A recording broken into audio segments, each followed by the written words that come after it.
Welcome to Women Leaders in the Courts, a new program created and produced by the New York State Judicial Institute. I'm John Carr, Senior Advisor for Strategic and Technical Communications. The Women Leaders in the Courts program features interviews with just a few of the remarkable women who sustain one of the largest and most complex court systems in the entire world. Today, our guest is Nancy J. Berry, Chief of Operations for the New York State Unified Court System. After graduating from Pace Law School in 1989, Nancy worked as a litigator, representing clients in civil matters. But she knew from a student internship with a Westchester County executive that her home was in public service.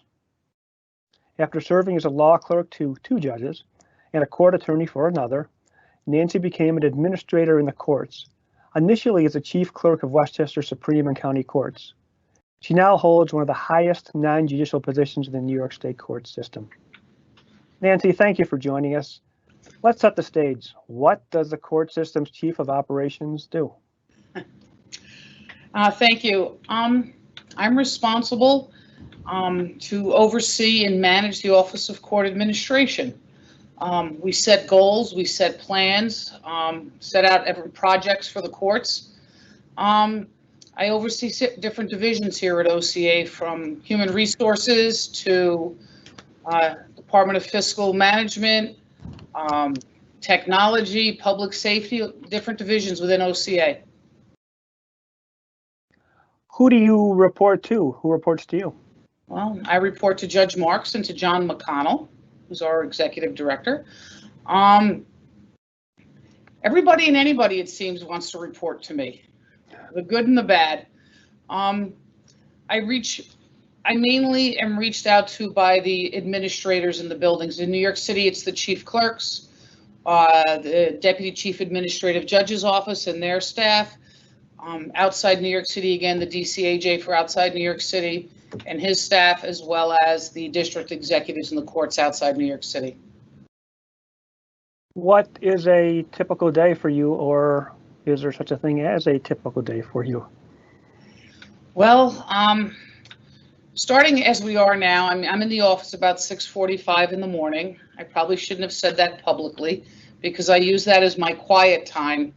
About 8 o'clock, the emails and the phones start ringing. So I use that time in the morning to set goals for myself, catch up on anything that I missed. And then we just get going right away. As many times as I set a priority or do a to-do list, it changes. Something happens. People aren't wearing their masks in the courthouse, or we had a technology blip. Things like that can interrupt my regularly scheduled day. But it goes through all day listening to complaints or suggestions from our various administrators. Judges calling me, asking me for questions. Can we hire? Can I have money for something? So a lot of time spent there. I'm usually here in the office until about 6 o'clock at night, and then I head home and try to have a little bit of awake time with my family. Well, I'm glad you get a little bit of a time with your family. Let's talk a little bit about your career trajectory and how it led to this position. If you could just tell me about the steps up the ladder and whether it gets steeper and slipperier the higher you go. I call myself the Unified Court System's accidental employee. I was in court covering a conference for my husband's law firm, and I saw my son's CYO basketball coach in the lobby of Westchester Supreme, and I wanted to wish him a Merry Christmas. That was the time of year. And I ran and caught up with him, and after talking for a minute or two, he said, "Do you know anybody that wants to have my job for 4 months?" He was going to Afghanistan on active duty. And I said, "Sure, I'd like it." He goes, "Oh, you better go home and talk to your husband about that." So I did. And my husband says, "I could cover you for 4 months. Somebody else can do those per diem appearances. Go ahead." So I called him back. He said, "Come on in." And I remember going into the courthouse in Westchester, and I didn't even ask him what judge he worked for. And I met him outside in the rotunda area, and he brought me in the back, and I stopped and I looked to see who the judge's name was on the door. And oh, good, it was Judge Cacase, who was somebody I had gone to law school with. So I went in, had an interview. Of course, it evolved not only into my skill set, but hey, God, it's been a long time. How you doing? How's the family? She says, Al, for 4 months, this will be great. You cover Al for 4 months. So I was her law clerk for 4 months in county court in Westchester, which was a tremendous experience. She has a tremendous amount of criminal knowledge, and I had a lot more civil knowledge, so I would handle a lot of the civil parts of her calendar for her. And when it was my 4 months were up and it was time for me to leave, the administrative judge at the time, Judge Nicolai, Francis Nicolai, he called down. He was looking to hire somebody part-time. So I went up and interviewed with him, and he remembered me from a trial I had had before him. And he said to me, "You yelled at me." I said, "You started it." He said, "Okay, then you're hired." And he hired me. And there began my relationship in doing more administrative work than legal work with him. My job shared with somebody named Lisa Florio, who still works in the court system for the chief judge. And I became his court attorney, and then he made me law clerk. And I worked with him for a while, and then he left as administrative judge, and Judge Shankman came in, who's currently the PJ in the second department. And he made me a court attorney referee, so I was hearing cases. Doing foreclosures, if you recall back in 2007, were in the beginning of the year non-existent, and they started to flourish thereafter. So I became the resident expert in the 9th JD on foreclosures, and I worked very closely with people in New York City, Paul Lewis, Tracy Catapano-Fox, who's now a judge in Queens, and we formulated these pilot programs for doing foreclosure settlement conferences. And thereafter, Judge Shankman, our chief clerk, retired during the early retirement incentive. And he asked me if I was interested in being chief clerk and suggested I put my resume in. So that was a total switch from law and a little administration to complete administration. And I stayed there until Nancy Mangold retired, and I became the district executive after her. So I never saw the courtroom again. Now, were there any particular role models or mentors along the way? Oh, I'd say so. Obviously, Judge Cacase was great to bring me in.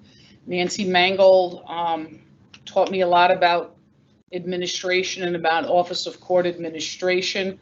The administrative judges I worked for were amazing. But I had a basketball coach in college, Mary Warner, who probably taught me the most about how to deal with people and how to work as a team, far more than anything that I ever got working in a law office or anything like that. And I think I always look to her for guidance and how to deal with people and how to bring people together and that team concept. So she's always been a good mentor as well. Obviously not a lawyer, a basketball coach. Let me follow up on that one. You mentioned being mentored or role model is another woman. There's some who say there is a woman style of management or a woman way of managing that maybe is different from a man's way of managing. Do you think that's true, and do you think it applies to you? I don't know. I think there's a way to be a good manager and a bad manager. Sometimes they say women are soft. I think women can multitask quite well and can see the whole picture. Maybe we take into account the family aspect or the personal side of personnel. But I don't know that it's man or woman. It's just how you look at the situation that's in front of you. And I grew up with older brothers, so I don't know that it was a matter of a man's world from the beginning for me. But I just think it is being a good manager, not a male or a female. Do you think, let me turn it societally, do you think there's society expects men to manage different than women? I think maybe, and I think I can recall having a meeting here when I was very briefly the director of HR, and some people were in the meeting and trying to talk over me and take advantage, and they wanted to run the meeting instead of me. I was running the meeting. And I stopped it right away. I would say I tried to be kind at first, let him speak a little bit. Then I got rather abrupt and came out and, my meeting, my schedule, you'll have your time. So I can turn it on and off. And if an employee, the same thing, I can control that meeting. But if an employee comes in and has a problem and needs to sit down and talk, I can turn that on as well. So it's being able to multitask and do what's right for the situation. You have to have great situational awareness in these positions and read the people, read the room. It's just like being on trial. You look at your jury, you see who's buying in, and you go to that juror. Same thing in the court. Know your audience, and you'll be able to take care of your employees. That's great advice. Now, you make a whole lot of administrative decisions every day, every hour. What are the most difficult, the most painful decisions that you've had to make? As an administrator, going back to when I was chief clerk when we had the workforce reduction. And that was almost 9 years ago, it was horrible. I had a woman come in my office who I knew. We were from the same town. And I was about to lay her off, and she knew because I called her and she was on the list. I also knew at home she had a son the same age as my daughter, and her son was confined to a wheelchair. And I also knew that she carried the health insurance for her family. Hardest thing I ever had to do was lay her off. And I was never happier than 2 weeks later when a judge called me and said he was looking to hire a secretary, and he wanted to know if any of my grade 12s that I had laid off would be interested in coming back. Well, I gave the best recommendation you've ever heard, and this woman still works for the court system, is still doing a great job. Her son is doing okay. And it was a tough, brief time, but it had to happen. That was a very difficult time. Saying no is not easy, but often I say no more than I say yes to people. Right now we have some fiscal constraints. Maureen Macalari is our budget director, and her and I speak every single day about things. Well, we can't travel now, or we can't do that bill right now. Let's pay this. And those are tough decisions. Those are really tough decisions to make because there's almost 16,000 employees here, and we want to make sure that we can have work for everybody to do and people to do the work. So if times get tough here economically, we just have to make sure we look at every possible line in the budget so we can take care of our employees, our court family. There are difficult decisions to make at home as well. Are the work plus family obligations and expectations different for a woman than a man, do you think?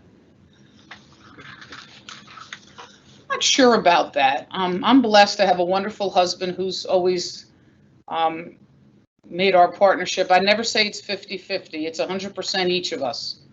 We both have to be in on it. So he's a great cook. I'm getting home later and later every day, and I come home to everything the way it should be in my house, which is great. My children are older, they're adults, and they're both in public service, both working essential through this whole pandemic as well. So I think we all balance off each other, and I hope other families can do it the same way, can try to do that balance. And that's just through communication and, a tremendous, strong relationship that you can make it work. Now, your position isn't exactly a 9-to-5 weekends and holidays off deal. Why do you do it? You could have made as much and probably a whole lot more practicing law. So why do you do this? Yes, I could make a whole lot more money, but I tell you, it's a challenge. You want to do things that are challenging. I was a little burned out practicing law. As I said, I was covering some stuff for my husband, and I didn't like chasing clients around to get new clients, and I certainly didn't like chasing clients around to make them pay me money. So this was somewhere where I could make an impact in the law and still follow my passion, which was the law. And as I said, the more I did it, the more I understood that I liked administration better. So it's just real satisfaction. I truly enjoy what we do, and I want people to know what the courts are about. Somebody asked me a question in the beginning of the pandemic, why aren't you closed? You should shut the doors. And I said, people have a constitutional right. There's so many things that have to happen. The rule of law has to be followed. We have to be there for them. So I'm a little passionate about making sure that, there's defense available for, criminal litigants. That we can hear cases. Yes, we had a pause. We had a little bit of we have virtual court right now, but we're still here in court. People are still, their rights are protected, and that's really important to me. So do you think you were treated any differently coming out of law school when you were looking for a job because you were a woman? When I went for my first job interview, I was in law school and they went to interview, and I came home from the interview and my dad said, "How was it?" I said, I was in there for 20 minutes and all they did was ask about basketball. He goes, "What else?" I said, "Dad, I'm on law review. I'm towards the top of my class. They asked me about basketball." The next day they invited me back the following week for another interview. I went in there, now was meeting with partners, and we talked for a half an hour about basketball. And I'm thinking to myself, my jump shot has no relevance to the practice of law. I'm sitting here on 5th Avenue and 44th Street in Manhattan. I want this job, and you care about my jump shot. And which, by the way, was non-existent. I was a player in the paint. So they called me back and offered me to come out to lunch. So I knew they were going to offer me a job, and they offered me the position.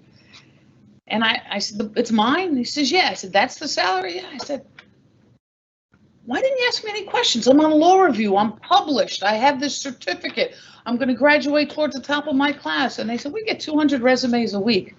We never had a girl athlete come in before. And I didn't cringe at that. And I said, "Really, why?" And they said, "Athletes make the best employees. You know how to play with a clock. You know how to get along with others for the sake of the team, whether you like them or not. And you're really ready to work hard whenever it has to get done." And I thought about it and I said, that's amazing. What a great way to live. Not to mention they were the New York City Lawyers League basketball champions and they needed somebody else to help out. But it really worked out for me to get that and that mindset. And they were all guys. They would say, "Do this memo," and they'd write on the memo, "It's a layup, it's a ground ball." But I spoke that language. Growing up with brothers, if you want to play, you better be able to, stay in the game. You had to be one better than anybody else, and then you get called. Never get picked last. Any final words of wisdom for a young woman who wants to follow in your footsteps, not necessarily in the court system, but to become a top-level administrator in any very large organization? I think you have to set goals.